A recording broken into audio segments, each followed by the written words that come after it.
I was asked to come here and speak about creation. And I only have 15 minutes. I see the counting already. And in 15 minutes, I think I can touch only a rather janitorial branch of creation, which I call creativity. Creativity is how we cope with creation. While creation sometimes seems a bit ungraspable or even pointless, creativity is always meaningful. Say, for instance, in this picture, creation is what put that dog in that picture, and creativity is what make us see a chicken on his hindquarters. When you think about, creativity has a lot to do with causality too. When I was a teenager, I was a creator. I just did things. Then I became an adult and started knowing who I was and tried to maintain the persona. I became creative. It wasn't until I actually did a book and a retrospective exhibition that I could track exactly, it looks like all the crazy things that I had done, all my drinking, all my parties, they followed the straight line that brings me to the point that I'm talking to you at this moment. No, it's actually true. The reason I'm talking to you right now is because I was born in Brazil. If I was born in Monterrey, probably I will be in Brazil. I was born in Brazil and grew up in the 70s under a climate of political distress. And I was forced to learn to communicate in a very specific way, in a sort of a semiotic black market. You couldn't really say what you wanted to say. You have to invent ways of doing it. And you didn't trust information very much. That led me to another step of why I'm here today, is because I really liked media of all kinds. I was a media junkie. And eventually got involved with advertising. My first job in Brazil was actually to develop a way to improve the readability of billboards, and based on speed, angle of approach, and actually blocks of text. It was very good study and got me a job in an ad agency. And they also decided that I had to give me a very ugly plexiglass trophy for it. And another point why I'm here is that the day I went to pick up the plexiglass trophy, I rented a tuxedo for the first time in my life. Picked the thing, didn't have any friends. On my way out, I had to break a fight apart. Somebody was hitting somebody else with brass knuckles. They were in tuxedos and fighting, very ugly. And also, advertising people do that all the time. And well, what happened is, when I was on my way back to my car, the guy who got hit decided to grab a gun, I don't know where he had a gun, and shoot the first person he decided to be his aggressor. The first person was wearing a tuxedo. It was me. Luckily, it wasn't fatal, as you can all see. And even more luckily, the guy said that he was sorry, and I bribed him for compensation money, otherwise I'd press charges. And that's how, with this money, I paid a ticket to come to the United States in 1983, and that's the basic reason I'm talking to you here today, because I got shot. Well, when I started working with my own work, I decided that I shouldn't do images. I took this very iconoclastic approach, because when I decided to go into advertising, I wanted to do and I wanted to airbrush naked people on ice for whiskey commercials. That's what I really wanted to do.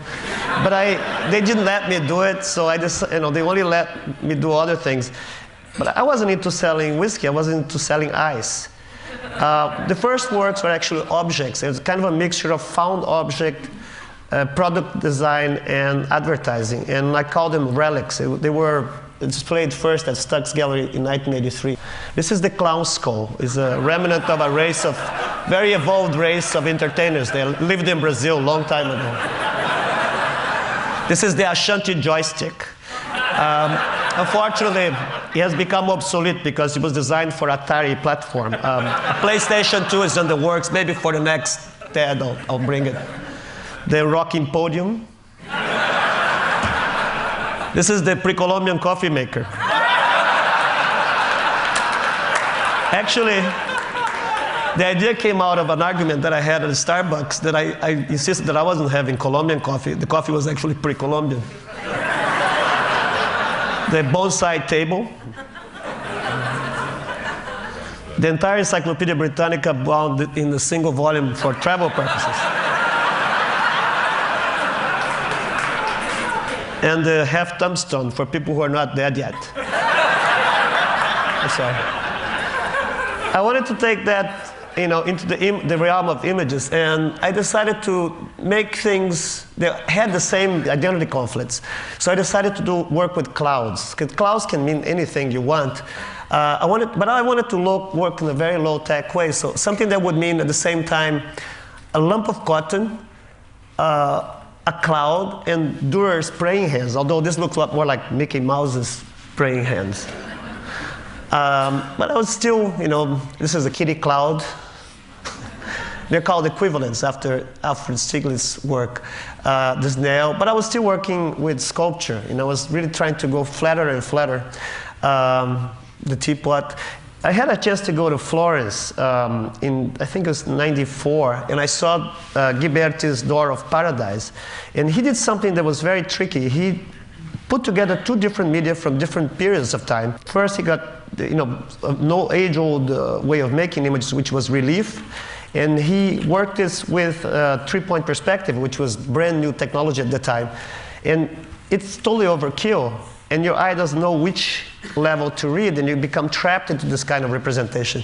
So I decided to make these very simple renderings that at first they are taken as a line drawing, something that I did them with, and then I did them with wire.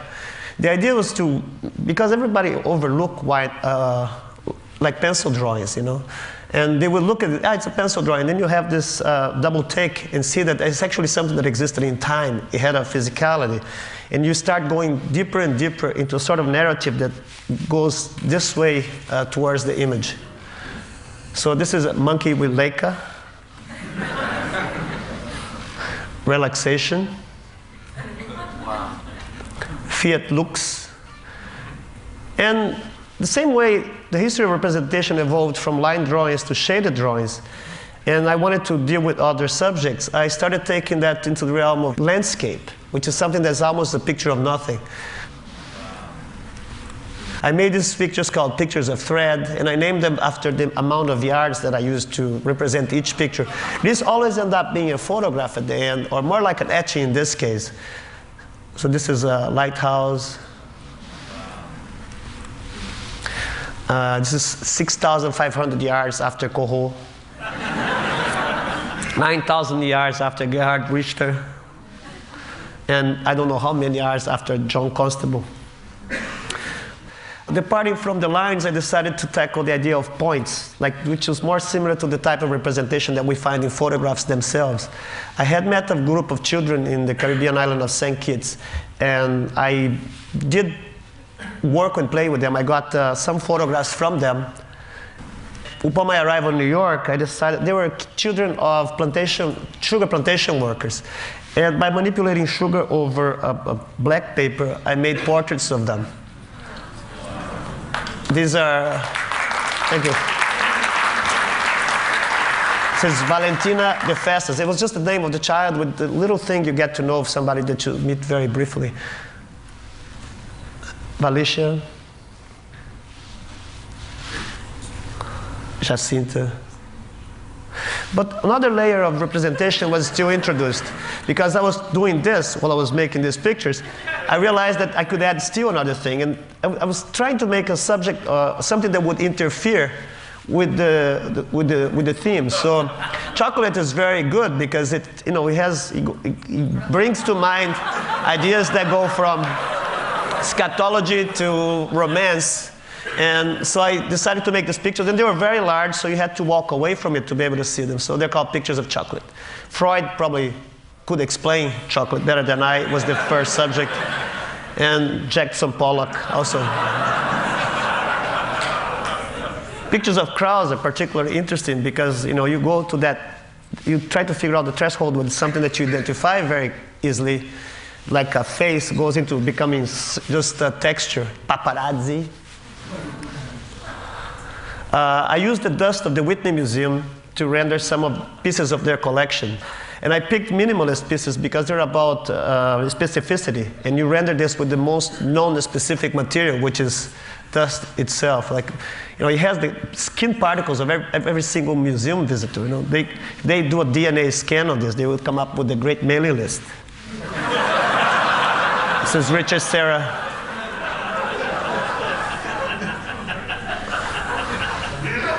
I bought a computer and told me it had millions of colors in it. An artist's first response to this is, like, who counted it?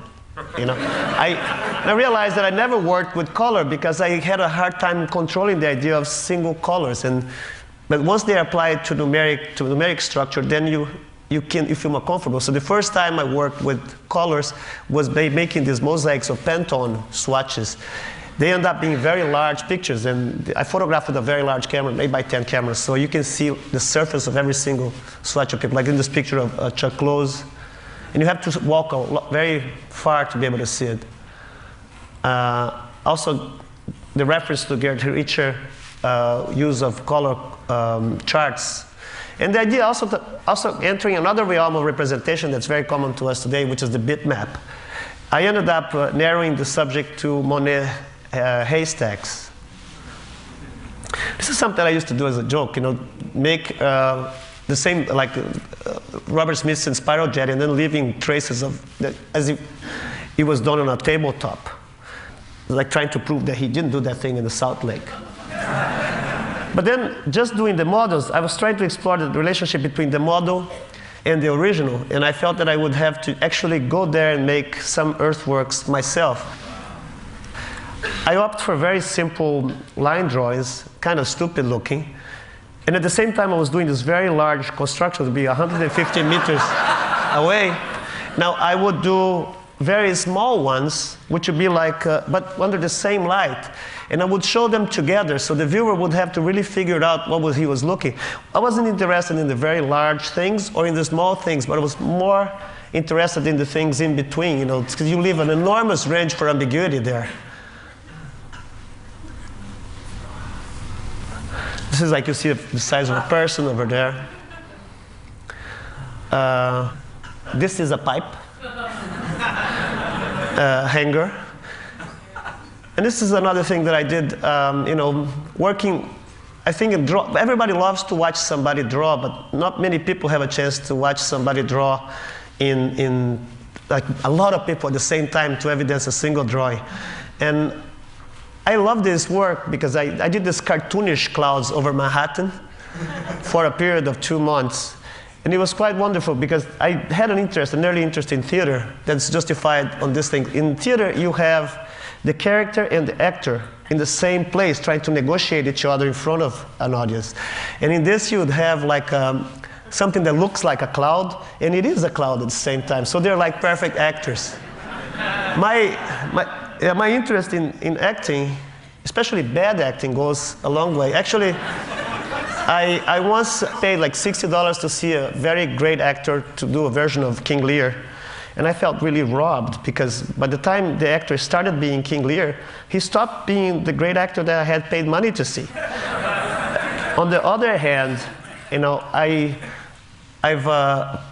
paid like $3, I think, and I went to a warehouse in Queens to see a version of Othello by an amateur group. And it was quite fascinating because, the guy, his name was Joey Grimaldi. He impersonated the Moorish general. The first 3 minutes, he was really that general. And then he went into Becky the plumber. He worked as a plumber, so plumber, general. So for $3, I saw 2 tragedies for the price of 1. See, I think, it's not really about impressing or making people fall for a really perfect illusion, as much as it is to make, I usually work at the lowest threshold of visual illusion, because it's not about fooling somebody, it's actually giving somebody a measure of their own belief, how much you want to be fooled. That's why we pay to go to magic shows and things like that. Oh, I think that's it, and my time is nearly up. Thank you very much.